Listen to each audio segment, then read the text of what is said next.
వరంగల్ శివారు ప్రజల పాలిట డివైడర్లు యమపాసాలుగా మారుతున్నాయని స్థానికులు ఆవేదన వ్యక్తం చేస్తున్నారు. తాత్కాలికంగా ఏర్పాటు చేసిన సిమెంట్ దిమ్మలతో రోడ్డు ప్రమాదాలు జరుగుతున్నాయని ప్రజలు ఆరోపిస్తున్నారు. వరంగల్ ఖమ్మం కరీంనగర్ హైవేలో రహదారి విస్తరణ పనులను వెంటనే ప్రారంభించాలని డిమాండ్ చేస్తున్నారు. వరుసగా ప్రమాదాలు జరుగుతున్నా సరే అధికారుల్లో మాత్రం చలనం లేదంటూ స్థానికులు మండిపడుతున్నారు.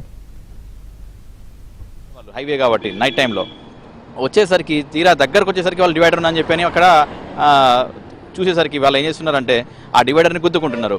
ఇంకోటి ఏంటంటే నైట్ టైంలో ఇది హైవే కాబట్టి లారీస్ ఓవర్టేక్ చేసుకుంటూ వస్తాయి. అదే కాకుండా ఇది మన చాలా రద్దీగా ఉండే హైవే. ఇది డే టైంలో కాలేజ్ పిల్లలు ప్లస్ మార్కెట్కు పోయే వస్తువులు వస్తూ ఉంటాయి, పల్లెటూరు నుంచి వాహనాలు వస్తూ ఉంటాయి, పల్లెటూరు నుంచి బస్సులు వస్తూ ఉంటాయి. కార్పొరేషన్ వాళ్ళకు ఒకసారి గుర్తు చేస్తూ ఇలాంటి నామ్స్ను కూడా మీరు విరుద్ధంగా చేయడం అనేది ఈరోజు యాక్సిడెంట్లకు నిలువుగా ఉన్నది. ముఖ్యంగా ఏంటంటే ఇది ప్రస్తుతానికి 60 ఫీట్ల రోడ్డే ఉంది. దీన్ని 100 ఫీట్ల రోడ్డుగా విస్తరణ చేయాలని చెప్పేసి ఎప్పటి నుంచో ప్రతిపాదన ఉంది.